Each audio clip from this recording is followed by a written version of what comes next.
Your family, your health, our passion. This is Family Practice with Dr. Jeffrey Fox, sponsored by Family Practice Associates of Lexington, PSC. Visit us at fpalex.com and like us on Facebook. Welcome to this episode of Family Practice. I'm Dr. Jeff Fox. Tonight we're going to talk about many causes of sore throat. We've got an orthopedic surgeon to tell us about sports shoulder injuries, and we're going to learn what a hospitalist is. All that and ExplorerCast is here. But to start us off is my first guest, Samantha Criswell, who is a nurse practitioner at Family Practice Associates. Welcome. Thank you for having me. I appreciate it. Well, now, I talked about many causes of sore throats, and there is a lot of them. A lot of people, stay at home and it goes away. A lot of people come to the doctors. We see a lot of that in the office. Let's talk about some. Let's talk about let's start with just the most common, virus.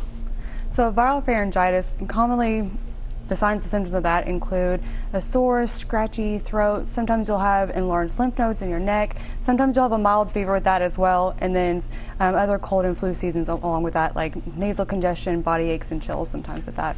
And that usually goes away on its own. You don't have to really worry about it or Correct. treat it. Yes, sir. Most common kind doesn't take an antibiotic. No, sir. But you're speaking about antibiotics, sometimes like strep throat. That's what people worry about a lot and come into the office because their throat's killing them and they think they have strep throat. Tell us about that.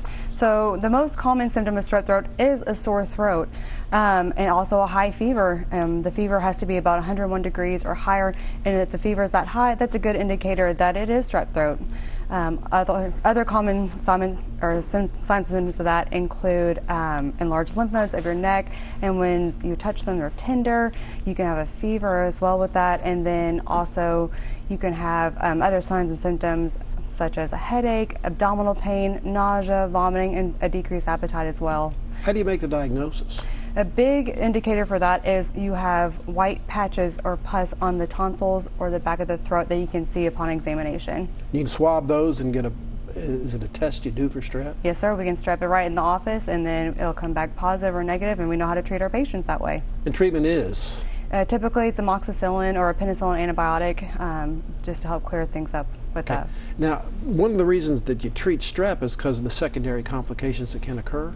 Correct. It can have cardiac side effects like rheumatic fever, so that's why we try to catch it early and treat it promptly. All right. Another one is an aphthous ulcer. It's a big word, but it's just kind of an irritation in the oral cavity. Right. So common signs and symptoms of this is patients will typically experience a burning sensation or a tingling sensation before the ulcer itself ever appears. The ulcer itself is round or raised, and it's yellow to whitish in color in the center, and then has a red border around it. And most of that's just symptomatic treatment, no antibiotics either? Correct, no antibiotics, because they typically resolve on their own in about 1 to 3 weeks, but they do cause a lot of pain and discomfort to patients when you're trying to eat, drink, or even talk. All right. Now, another big one that a lot of people worry about is mononucleosis. Tell me how that falls into the sore throat category. So mononucleosis, also known as mono or the kissing disease, this is a viral infection. This is usually caused by the Epstein-Barr virus. Signs and symptoms of this include extreme fatigue, sore throat, swollen lymph nodes of your neck, and also fever as well. And one of the things with mono, you can get a big spleen?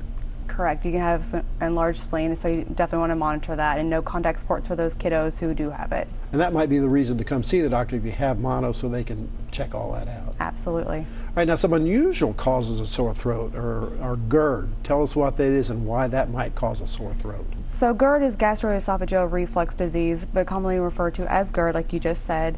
This is a digestive disorder. It's when stomach acid flows back into the esophagus, and it causes a lot of pain and discomfort. So typically we treat that in office with what we call proton pump inhibitors, and classic example of that is omeprazole, and it helps decrease the acid in the stomach so that way it doesn't cause any irritation to the esophagus.